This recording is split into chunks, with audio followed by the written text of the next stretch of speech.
Domplex.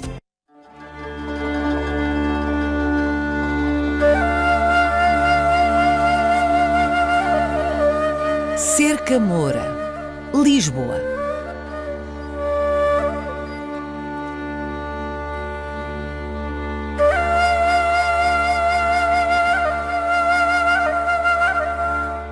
No dia 25 de outubro de 1147, depois de 17 semanas de cerco à cidade morada, os cristãos entraram finalmente vitoriosos no Castelo de Lisboa, que à época se chamava Al-Usbuna.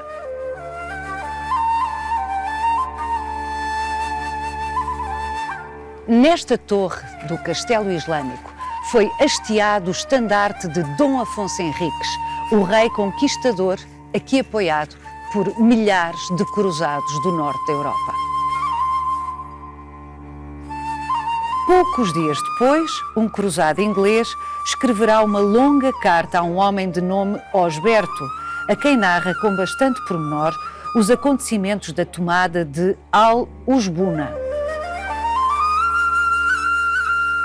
A páginas tantas, o cruzado conta ter visto pela cidade vencida mouros aflitos, agarrados à cruz de Cristo e a rogar por Maria, Mãe de Deus. Mas será que o cruzado inglês compreendeu bem o que observou?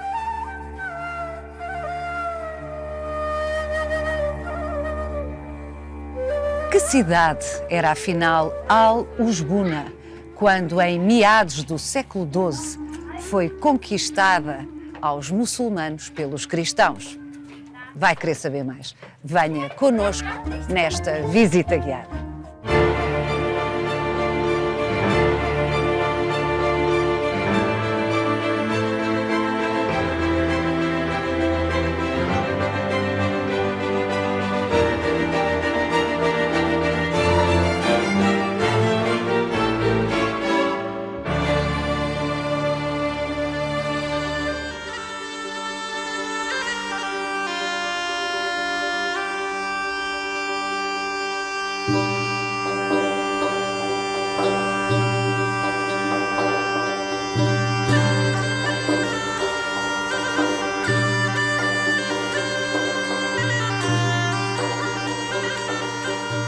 Manela Leitão,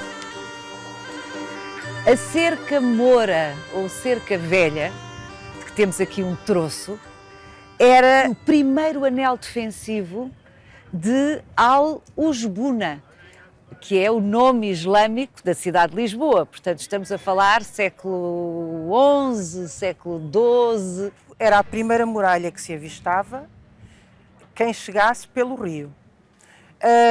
E é a muralha que protegia, de facto, o núcleo urbano, ou a cidade propriamente dita. A cidade desenvolvia-se precisamente pela vertente sul da colina. Para aquele lado.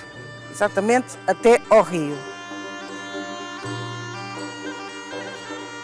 O modelo da cidade islâmica de Al-Usbuna é um modelo semelhante e muito similar a outras cidades, também da época, implantadas em colina e cidades portuárias. Portanto, temos uma zona designada por Alcáceva, que está localizada no topo da colina, que é uma zona mais privilegiada, onde encontramos os bairros residenciais da elite administrativa, religiosa e militar da cidade de então, e onde também temos o castelo. A partir daí, e pela vertente sul desta colina, desenvolvia-se então propriamente a cidade, ou seja, o núcleo urbano, com a vida comum de uma cidade, com os seus espaços comerciais, os artesãos, com o centro religioso principal, que era a mesquita, os mercados, os banhos públicos. Portanto, todos esses equipamentos se encontravam no interior das muralhas da cerca urbana. Neste local onde nós estamos, estávamos fora das muralhas da cidade. Estamos nos arrabaldes, que é um espaço contíguo à muralha, imediatamente contíguo, mas que está fora. O núcleo urbano era um recinto que tinha uma área de cerca de 15 hectares e que convivia com os seus arrabaldes, ou seja, com todas as áreas que estavam fora com das todos muralhas. Os núcleos, exatamente, núcleos populacionais que estavam fora das muralhas e onde preferencialmente se desenvolviam as atividades mais poluentes, mais ruidosas, que exigiam mais espaço para o desenvolvimento dessas tarefas, como por exemplo as olarias. Portanto, todos esses equipamentos estavam preferencialmente localizados fora das muralhas, nos arrabaldes. Aqui, por exemplo, estamos a avistar o arrabalde da Alfama, junto ao rio, e parcialmente também os arrabaldes que existiam na Colina da Graça, na Colina de São Vicente e na Colina de São Vicente de Fora. Qual era o perímetro da muralha, desta cerca velha? Esta cerca velha tem um perímetro de cerca de 1250 metros. 1250 metros. Exatamente. E quantas portas? As portas referidas pelas fontes escritas árabes falam-nos em 6 portas, século XI. 6 portas, 2 em cada lanço. Estas 6 portas estavam articuladas com os principais eixos de circulação, eixos estruturantes da própria cidade. Muitos deles remontam já às cidades pré-existentes, nomeadamente do período romano. Esta cerca velha, que acabamos de descrever, aproveitou e manteve em uso, não só aproveitou, mas manteve em uso, pelo menos parcialmente, vários troços das muralhas pré-existentes, nomeadamente a muralha da cidade do Baixo Império Romana, de Olisipo. Manela, cada nome que esta cidade já teve, Olisipo, Al-Usbuna, Lisboa, arrasta um mar de costumes, de civilizações, de gentes. É todo um universo singular que evoca cada um desses nomes, não é? Exatamente. A gênese da cidade de Lisboa remonta ao aglomerado urbano pré-romano. Portanto, estamos a falar de século VIII, século VII a.C. Sétimo antes de Idade Cristo. do Ferro. Já aqui tínhamos um aglomerado urbano bastante desenvolvido. Portanto, os romanos vêm ocupar um território que já tem marcas e assim sucessivamente. Portanto, o que acontece é que há sempre uma adaptação às pré-existências, independentemente das inovações e das concessões do espaço que cada civilização vai tendo ao longo dos tempos. Sugiro que deixamos para termos a percepção exata Da imponência, da monumentalidade. da extensão disto. Vamos até lá abaixo.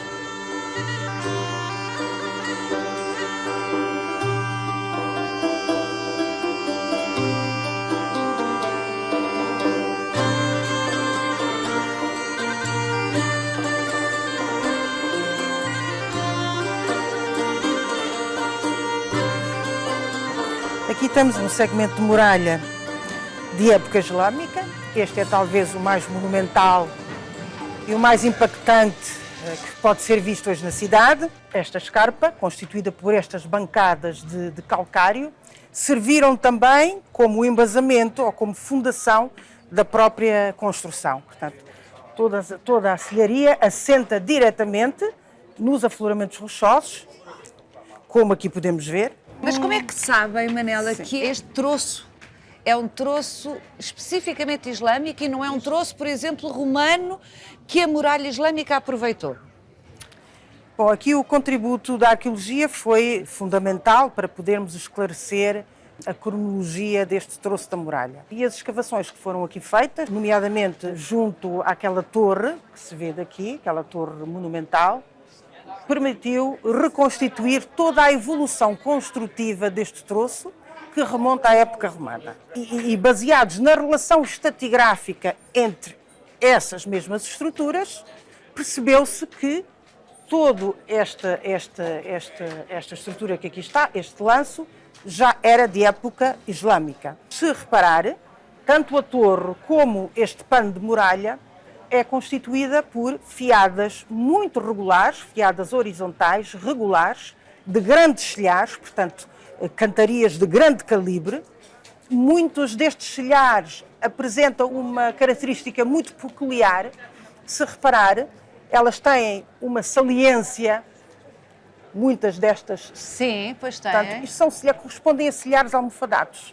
São silhares de época romana, Portanto, é um material pétreo que foi reutilizado nesta construção de época islâmica. Certo. Isso é um procedimento muito comum. A reciclagem verifica-se em muitos outros períodos.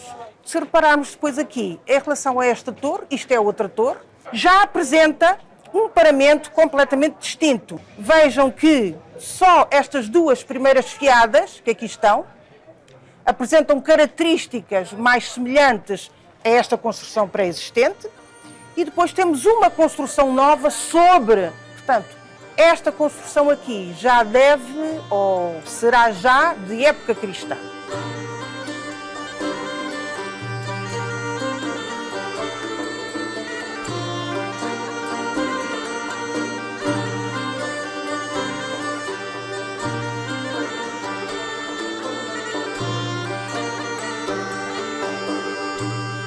Repare na imponência destas muralhas. E, de facto, aqui é um dos poucos sítios onde temos o privilégio de sentir esta monumentalidade Incrível. e esta presença física brutal. Qual era a altura da muralha islâmica, mais ou menos? Não sabemos medidas exatas. Rondariam entre os 8 e os 10 metros de altura, os panos de muralha, e as torres eram mais altas que os panos de muralha. Esta torre está conservada apenas parcialmente, ela seria muito mais alta, portanto ela tem 16 metros de altura, neste momento seria muito mais alta, e nós sabemos isso até tendo em conta a iconografia disponível da cidade, a iconografia quinhentista, onde ela aparece, de facto, muito destacada na paisagem.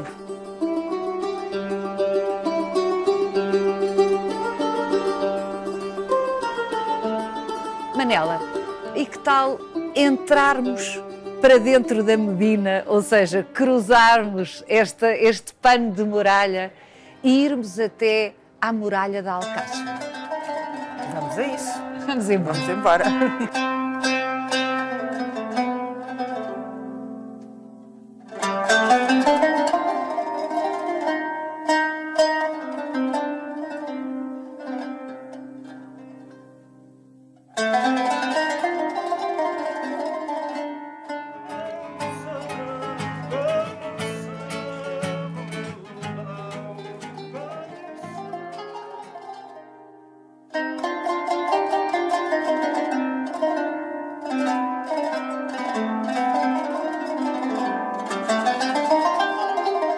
Agora sim, definitivamente, na Medina, em Al-Ujbuna, dentro da Cerca Velha, no miolo da cidade de Al-Ujbuna. Estamos na parte mais alta da Medina, numa zona que faz fronteira com o lanço sul já da cerca da Alcáçova, da muralha de Alcáçova, que é toda esta estrutura que corre aqui ao longo da atual Rua do Chão da Feira, que estamos aqui a ver. O castelo tem um muralhamento próprio, Alcáçova tem as suas muralhas e depois o núcleo urbano tem a sua cerca urbana. São três estruturas independentes porque delimitam espaços com funcionalidades distintas, mas ao mesmo tempo fazem parte, todas estas três muralhas fazem parte do mesmo cenário que é a cidade.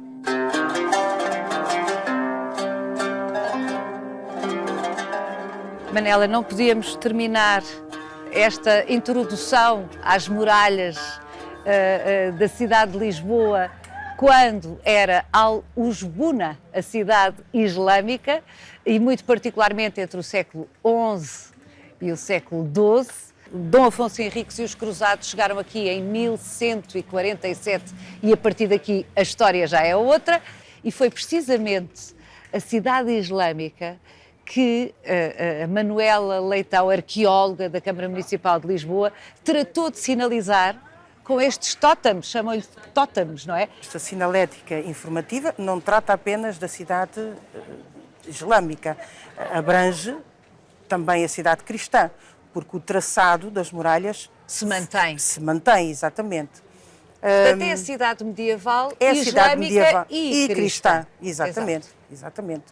até à construção da cerca fernandina, entre 1373 e 1375, à altura em que este sistema defensivo é parcialmente ou quase totalmente desativado. O perímetro da muralha fernandina é muito superior ao perímetro da muralha medieval. É quase 7 vezes superior ao perímetro da cerca velha.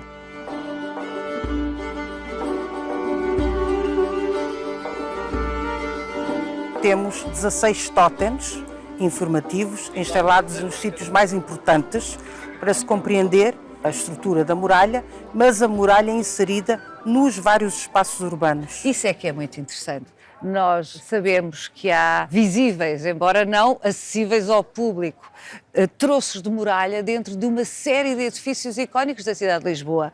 O palácio onde está instalada a Fundação Ricardo Espírito Santo, a Casa dos Bicos. Na frente de Ribeirinha, exatamente, a muralha acabou por ser absorvida, acabou por ser assimilada por uma vaga de construções que ocorreu nos inícios do século XVI, com a construção de casas nobres ou mesmo palácios que ocupavam toda aquela frente ribeirinha. Isto muito num contexto da expansão marítima portuguesa, em que muitas famílias nobres, à semelhança do Dom Manuel, que também deixa aqui a sua residência na Alcáçova e passa a viver mais junto ao rio, o Terreiro do Paço, o Paço Real passa a ser ali. Muitas famílias, portanto, também acompanham esse movimento e constroem as suas casas. E é nessa altura que a muralha vai acabar por ficar mais diluída na paisagem urbana, porque é completamente assimilada, ou quase totalmente assimilada nessas novas construções. É o que tem de extraordinário uma urbe, uma cidade, uma povoação antiga. É, como Lisboa, é produto de construções intestinas. A cidade devora-se a si própria, reinventa-se com as mesmas pedras de há 1000 anos e isso é absolutamente extraordinário. Exato. Manela Leitão, sem as suas explicações seria muito mais complicado tirar bom proveito daquilo que nos vai dizer agora o Sr. Professor José Luís de Matos, que nos vai falar de como era a coabitação, como era a vida dentro destas muralhas todas no século XI e no século XII. Muito obrigada, Manela.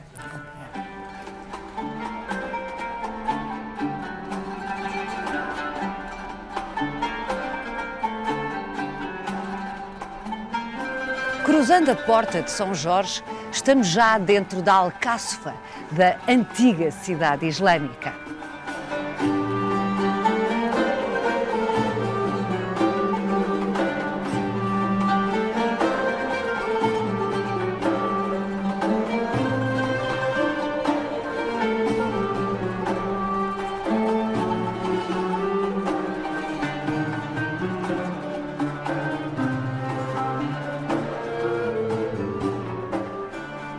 A partir de finais do século XX, várias campanhas arqueológicas fizeram o levantamento desta zona da Alcáçova e descobriram um rico bairro residencial, de que foi possível reconstituir 2 casas em tamanho real. Vamos entrar.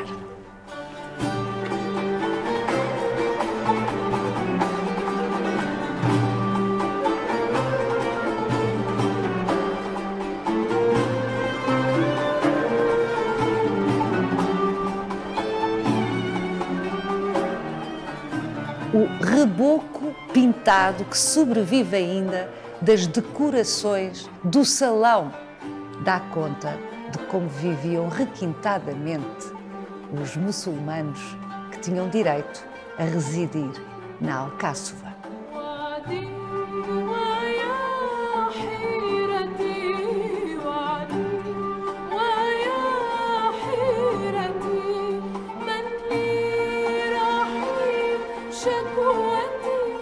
Não admira que Dom Afonso Henriques e os cruzados tenham demorado 17 semanas a tomar Al-Usbuna. Por mais que fossem os cruzados, no caso, exatamente, aqui afunilava a entrada. Depois tinham a segunda porta. Todo este espaço estava concebido para que fosse impossível, ou quase, pôr em frente da segunda porta um instrumento que arrombasse a segunda porta. Portanto, a porta fechada, segundo, o cotovelo, terceiro, a chuva de projéteis, quarto, os poucos que entravam tinham grande dificuldade em arrombar a segunda porta.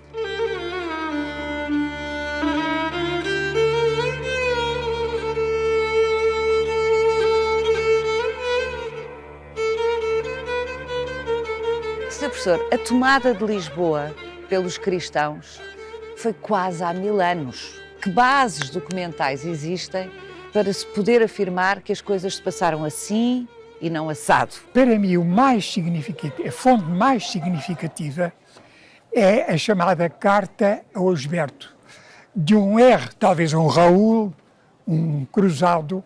Osberto é provavelmente alguém que ele conhecia, talvez um familiar que ficou em Inglaterra, porque no fundo se trata de um cruzado inglês. Chamemos-lhe Raul, que participou na conquista de Lisboa e que depois disso escreve para casa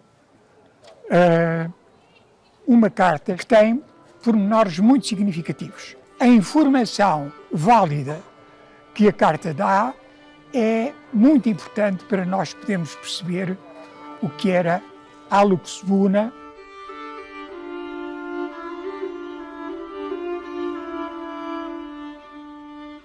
O Dom Afonso Henriques pede ajuda a uma armada de cruzados que se dirigia à Terra Santa para conquistar Lisboa.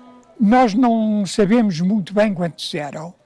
Em todo o caso, quando se fala de batalhas, por exemplo, o cruzado fala de 3.500 cruzados. Dom Afonso Henriques veio por terra com os seus guerreiros, o que é perfeitamente natural.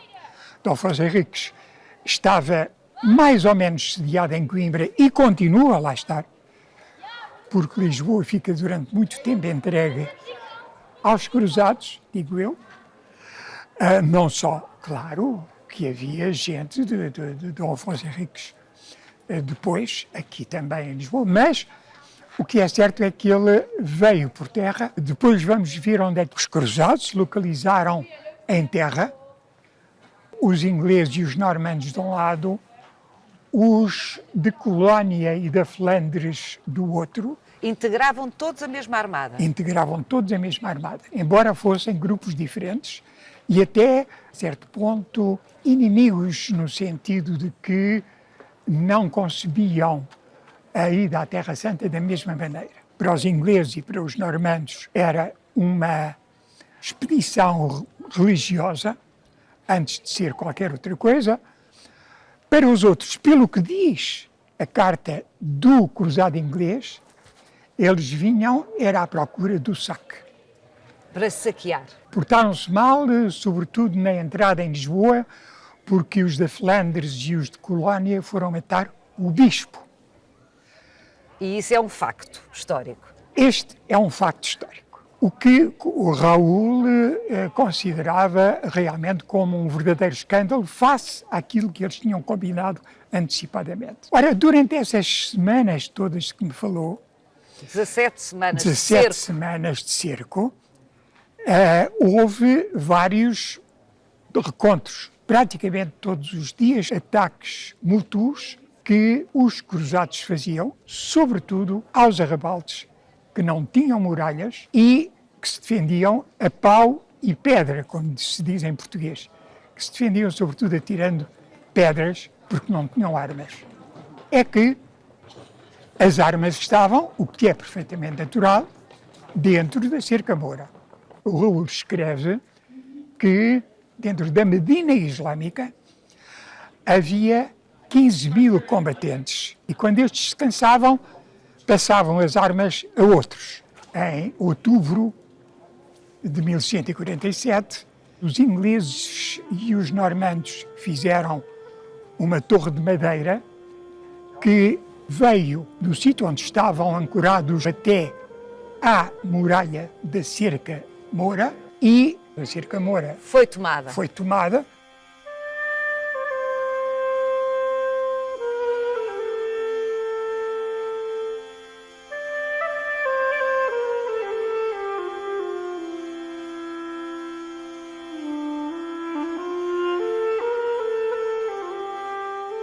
na verdade, isto é um castelejo, no sentido em que não foi concebido para aqui habitarem as autoridades políticas ou religiosas. Aqui é de facto uma estrutura militar. O castelejo é o último reduto de defesa de uma cidade, que é o cofre-forte de uma cidade. Então os tais 15.000 não estavam a defender a cerca Moura? Ou estavam Ora aqui? bem, estavam primeiro a defender a cerca Moura. Depois, se quisermos, recuaram quando a cerca Moura Foi tomada. foi tomada, recuaram, uma boa parte deles recuou até aqui.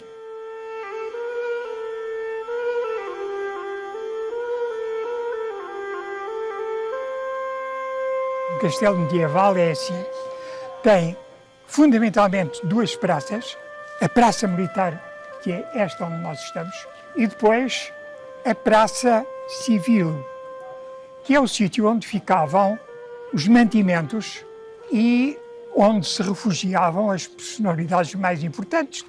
Ora bem, não cabe aqui muita gente. É na Cerca Moura que está o grosso da população que defende a cidade. Mas a Alcáçova, propriamente dita, era um sítio governamental, onde estavam os serviços do fisco, onde estavam os serviços militares, onde estavam as ligações, o alcaide, claro, é evidente, Os mais ricos?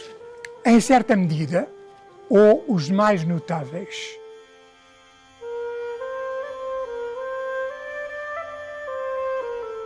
O bairro de Santa Cruz era um bairro cristão e há vestígios arqueológicos do século IX, X.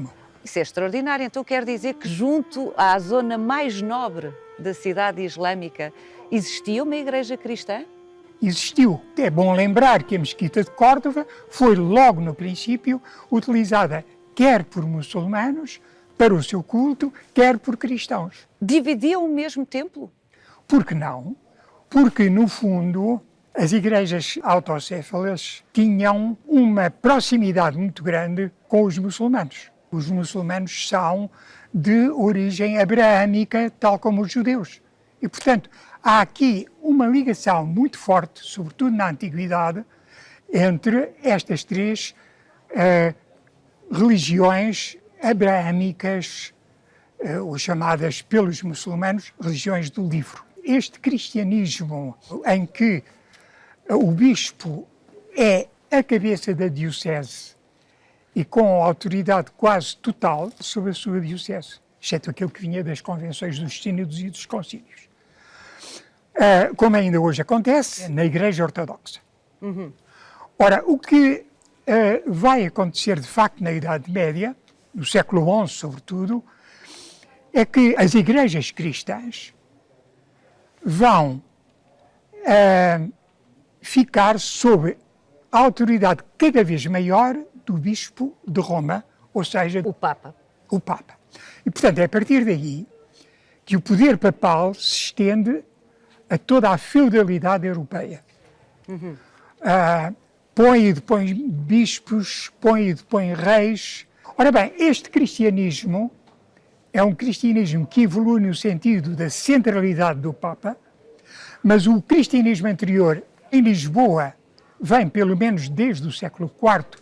Que existissem cristãos aqui no século IV, no período tardo-romano, não é uma surpresa, já o sabíamos. O que é menos expectável é essa ideia de que há essa espécie de continuidade sem problemas da cristandade neste território, mesmo a partir do século VIII, quando se dão as invasões árabes da Península Ibérica. O Raul, na carta ao Esperto, diz que, o alcaide muçulmano diz que eram 60.000 aqueles que pagavam imposto. Quem pagava o imposto? Unicamente agentes do livro, ou seja, cristãos e judeus. Portanto, os cristãos e os judeus podiam viver na cidade islâmica em paz e praticando o seu culto, pelo que eu percebo, Exatamente. desde que pagassem o imposto às autoridades que tinham o poder sobre a cidade. Ora E que bem. eram muçulmanas, evidentemente. Claro que, onde é que eles estavam? Fundamentalmente nos arrabaldes. E esses arrabaldes, só um dos arrabaldes que os cruzados atacam, exatamente durante esse período de Do cerco, cerco. só um dos arrabaldes tinha 17 mil famílias. Mas que multidão! Exatamente, eram mais de 70 mil pessoas, de certeza absoluta.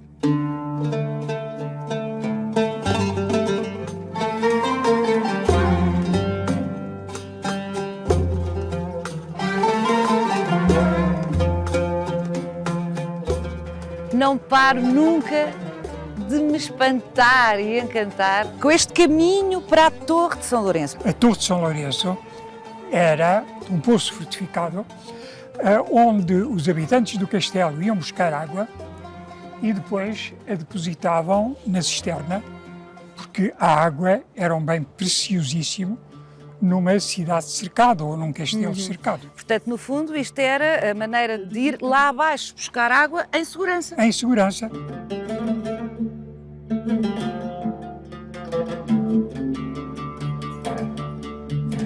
Quem é que vivia nos arrabaldes? Todos os que não cabiam na cidade. A Medina Islâmica aguentava uma população de 30 a 40 mil pessoas, segundo os urbanistas. Máximo. Máximo. Ora bem, o que vai acontecer é que aqueles que não eram guerreiros islâmicos ou as suas famílias viviam nos arrabaldes. Em primeiro lugar, os judeus junto ao Tejo, naturalmente, no Porto. Para comerciar, para ser mais fácil Comerciar, comerciar. exatamente. A cristandade local, os cristãos que já cá estavam e que viviam entre aqui, a zona da costa do castelo, e a igreja de Santa Justa, que ficava junto do porto fluvial da cidade. Também existia uma rede fluvial na cidade, da velha cidade islâmica, que já não é visível hoje. Aquela que é a Avenida da Liberdade e que vai até lá acima, onde passava a Ribeira de Valverde. Havia outra ribeira que vinha de Arroios, que passa pelo Regueirão dos Anjos e que vem até à Moraria. Por isso, aqui havia hortas. A Alfama, nessa altura, tinha uma população mista, proveniente de muitos sítios e fazendo diversíssimas coisas.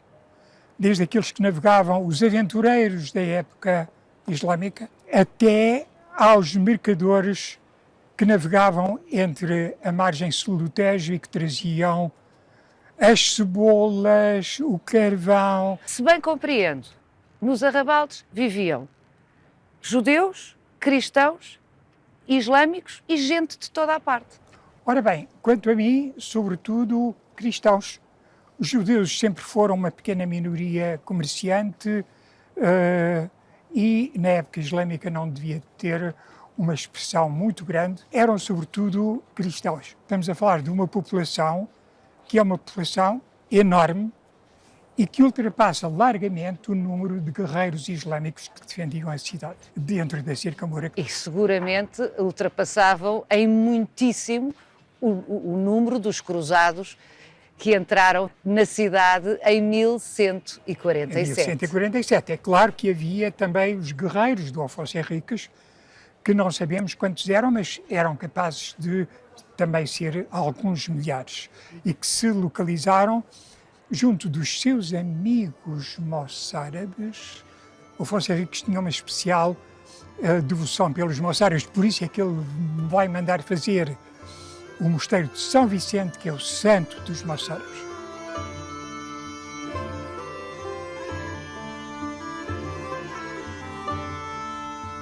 Do que estamos a falar é da comunidade cristã, uma cidade multicultural.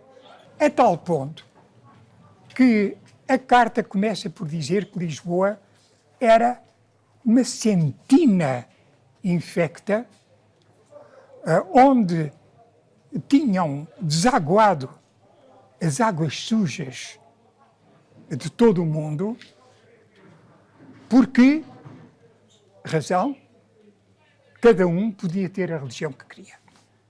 Estamos a falar de uma cidade multicultural. Raul pouco tempo depois da Reconquista, viu numa rua igual a esta ou semelhante, mouros como fantasmas, mal se aguentando de pé e clamando: Santa é a Mãe de Deus, Maria boa, boa Maria. Ele julga que eram mouros porque estavam vestidos de modo árabe. Ele enganava-se, porque o que ele viu foram cristãos que falavam árabe e viviam com os árabes há mais de 400 anos.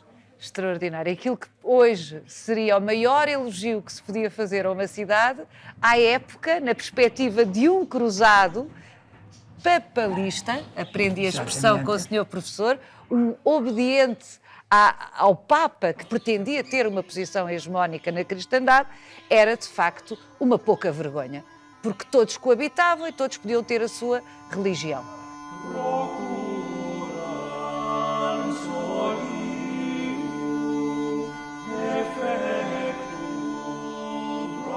Lembro-me só o que significa a palavra moçárabe. Como é que se diz em árabe? Mustarabin, ou seja, aqueles que vivem entre nós. Portanto, todos além os dos outros árabes, que não são árabes. Sobretudo agentes do livro, ou seja, cristãos e judeus.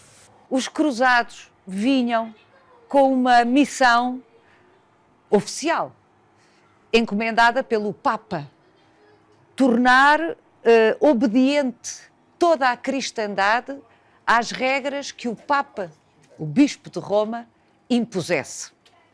E, portanto, não tinham particular simpatia pelos moçárabes cristãos, porque os moçárabes cristãos praticavam ritos que não estavam alinhados com o Bispo de Roma.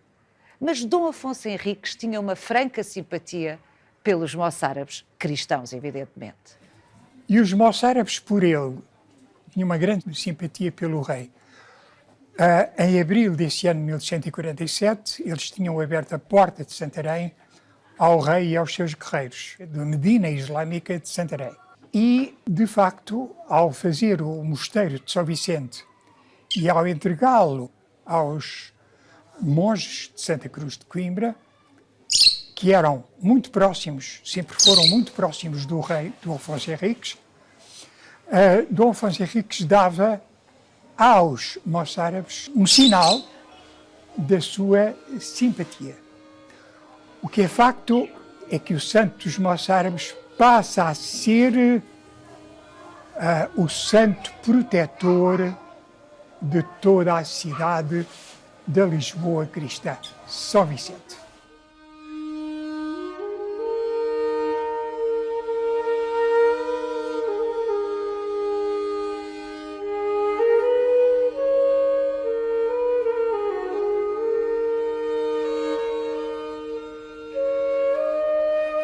Siga-nos no Instagram, no Facebook e na nossa página onde pode rever este e os outros Visita Guiada.